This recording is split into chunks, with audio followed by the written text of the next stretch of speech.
Now it is my pleasure to introduce Aris Melissaratos.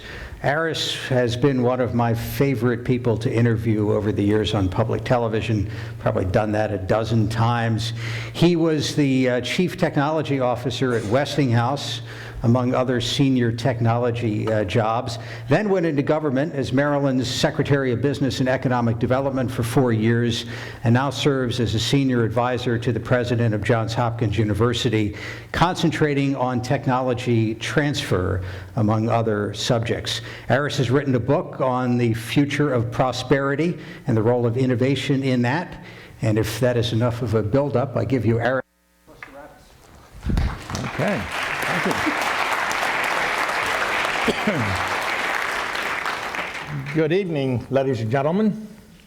I'm wondering what a big fat old businessman's doing in the middle of this creative class over here.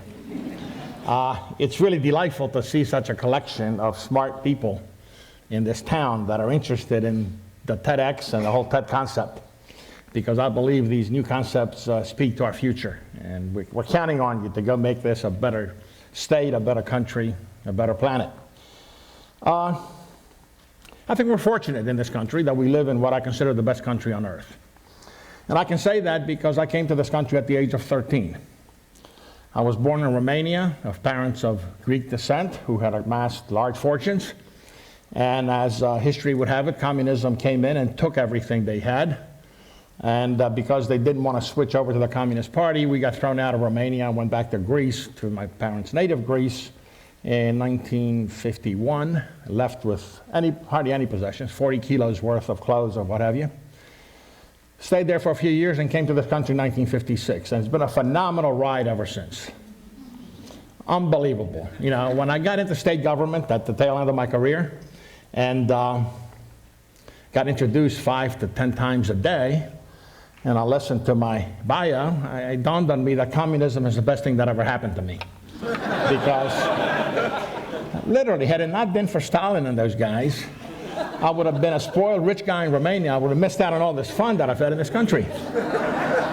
And what an incredible ride, folks. I mean, this has been fantastic. I mean, I had a chance to work for 32 years at Westinghouse Electric Corporation, one of the best technology companies of the mid-last century, and had a chance to eventually manage 16,000 people at the defense operations at the airport, what is now Northrop Grumman, where we literally designed and built everything you saw in the Hunt for Red October. All those magnificent satellite sensors that could read newspapers in downtown Moscow, radar systems, sonar systems, all the good stuff that they were doing in that book and some of the other Clancy novels. Then I got the chance to go run the Westinghouse R&D labs in Pittsburgh, where everything electrical, the book was written on, and where the nuclear power plant of the future had been designed and tested in the lab I ran in the 90s. Then I did a stint as the R&D VP for Thermal Electron Corporation, because I wanted to learn how Wall Street worked and how they spun out all those new products into publicly traded companies, and did a couple years as an angel investor, spending all of my Westinghouse option monies on 32 different companies, 31 or 32, somewhere in there. And I probably made more money in those 2 years than I did the first 35 years of my working career.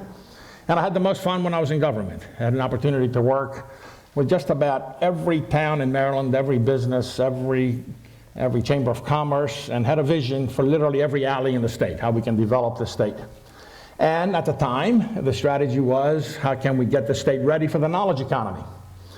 So given all that experience and the fact that I've probably been involved in managing or delivering about $100 billion worth of government contracts, I thought I would do something in this book that Jeff mentioned, kind of put my vision for the U.S. in the world and the role that technology may play in how we go forward from here.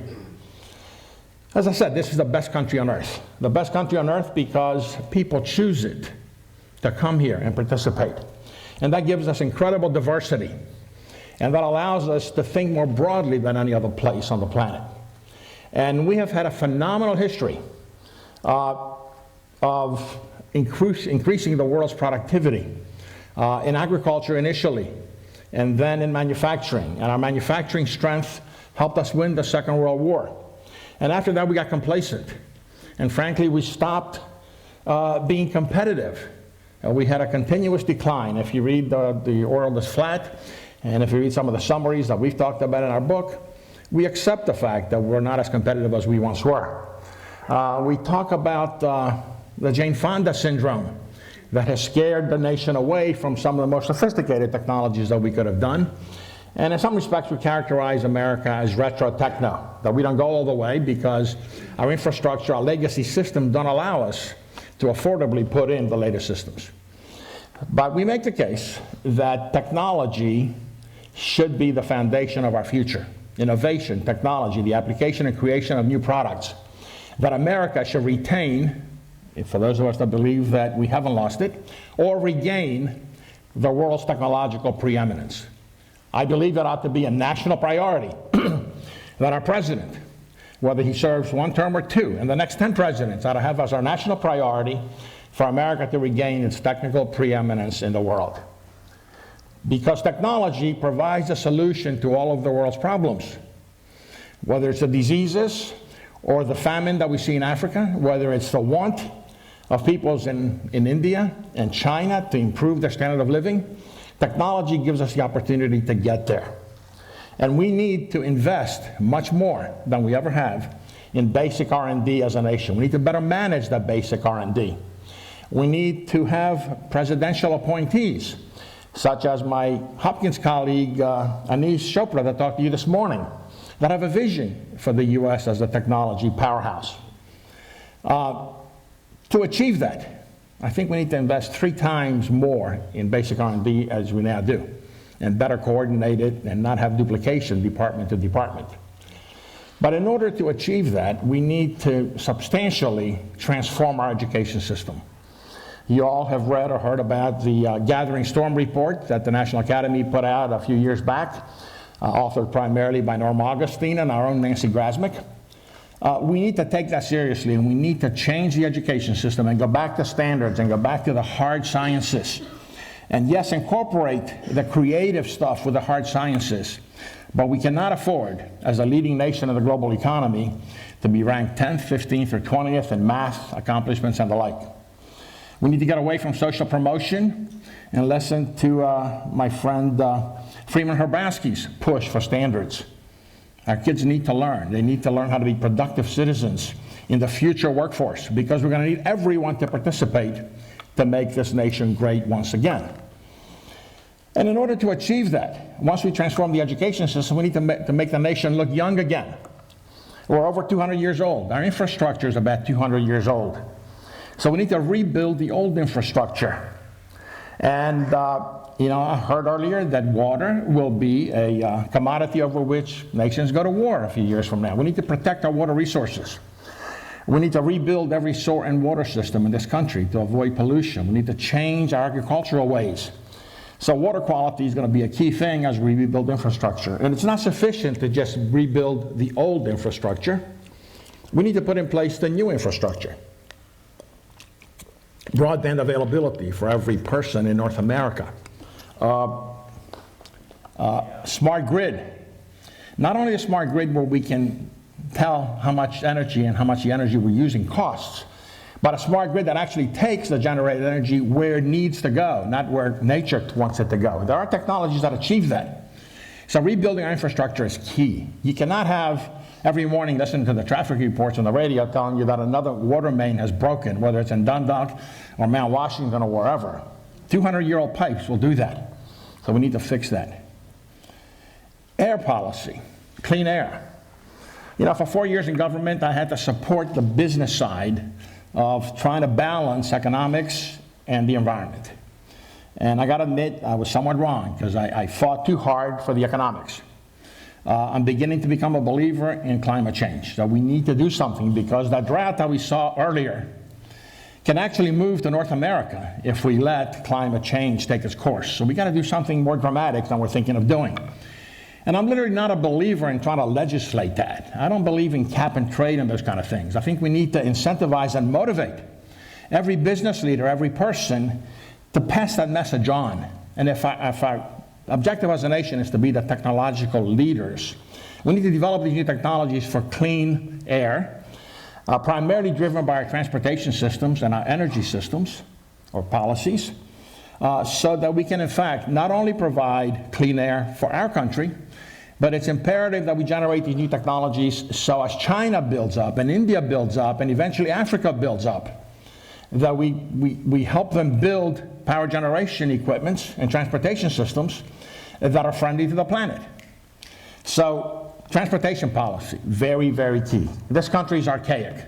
I believe we ought to have, as a national policy, that our top 30 metropolitan areas in North America should have world-class public transit systems in the next 15 to 20 years.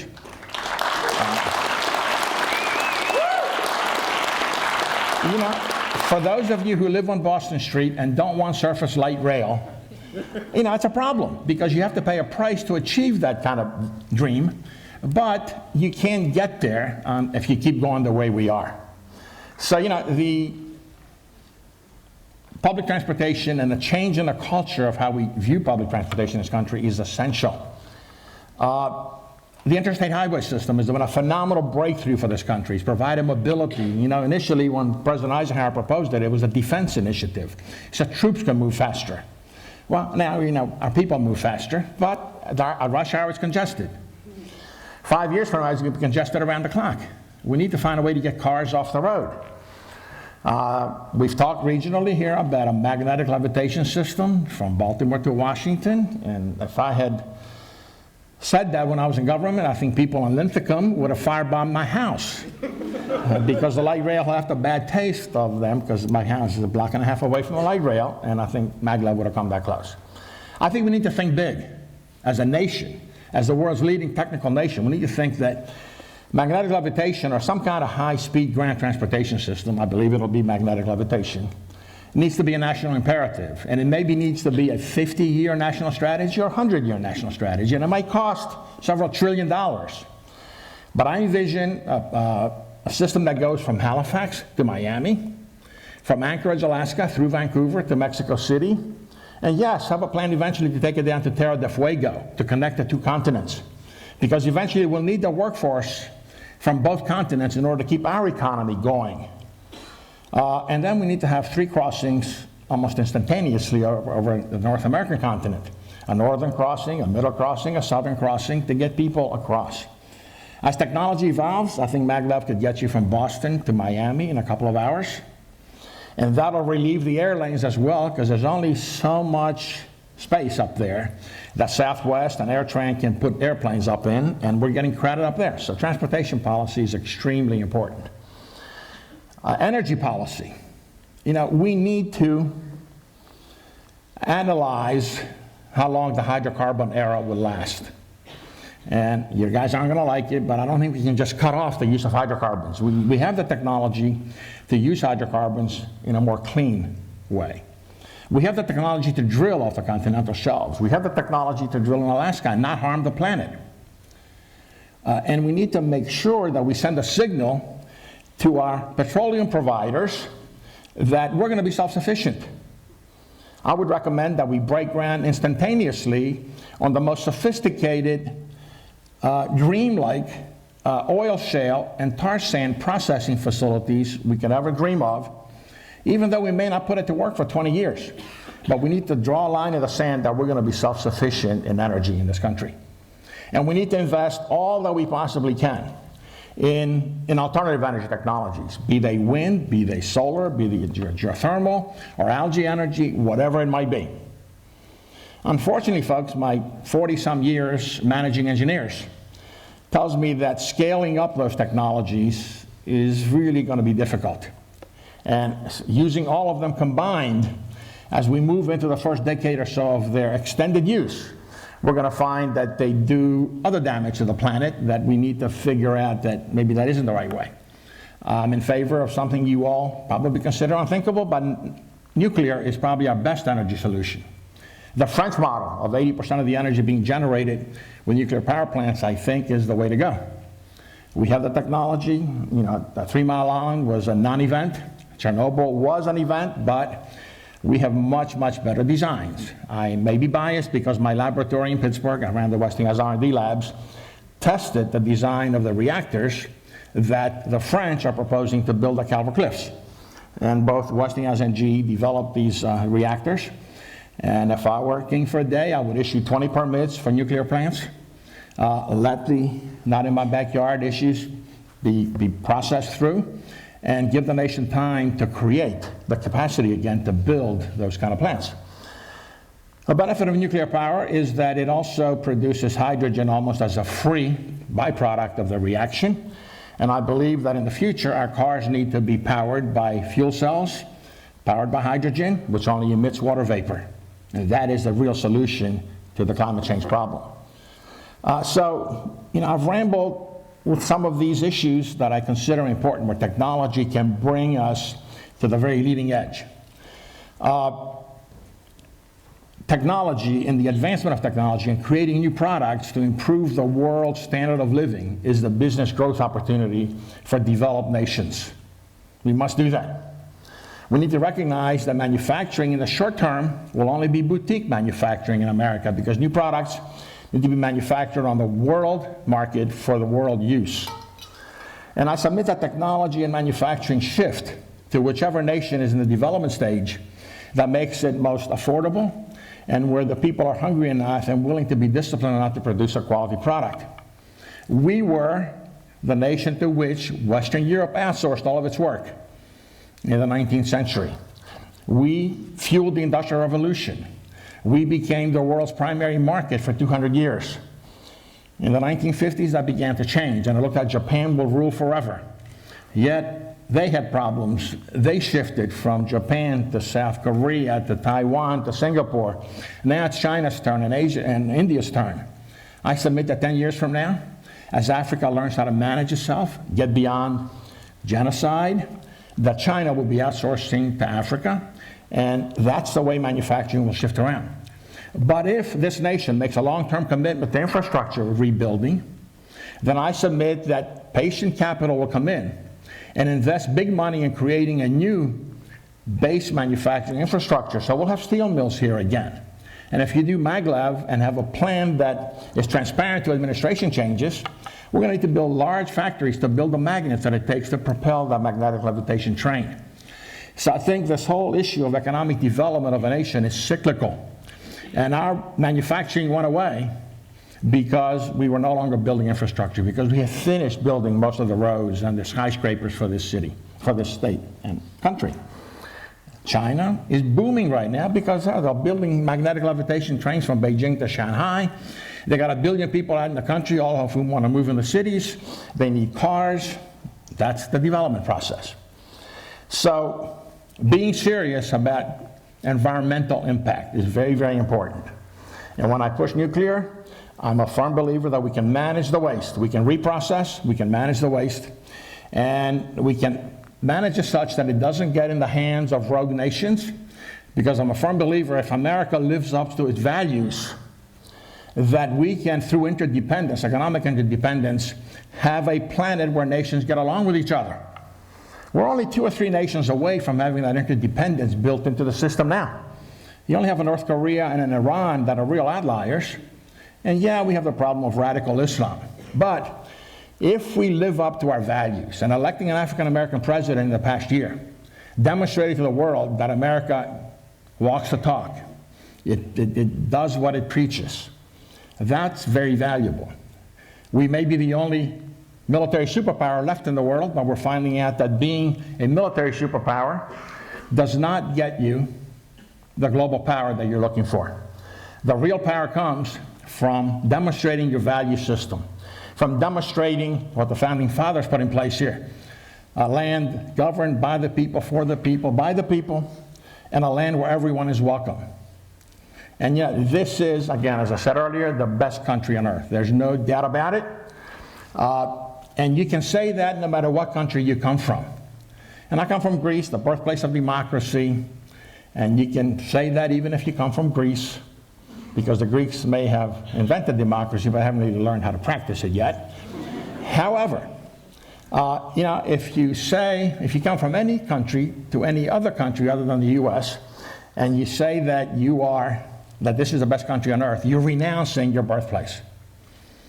Only if you come to America can you say that, because this is a product of the world. This is a country where people vote with their feet and want to come to no matter when in time it is. And yeah, some of our people don't come here and get their PhDs and now go back to China or India and start businesses. But there's enough people from all the new countries whose names we haven't even learned yet that want to come here. And it is that diversity, that blend, that will give us the creativity and the hunger and the productivity that will make us the leading nation on earth for now and forever. And we need to lead this planet into a continued existence for a few millennia yet. I believe my time may be up, so I'm going to stop here. Thank you for listening. This may be a dream, but I've had a history of being naively optimistic in accepting my business goals, and invariably the teams that I've put together have been able to make me look pessimistic at the beginning, and I've overshot every goal. I think this nation can meet that kind of a destiny. Thank you, and have a great day.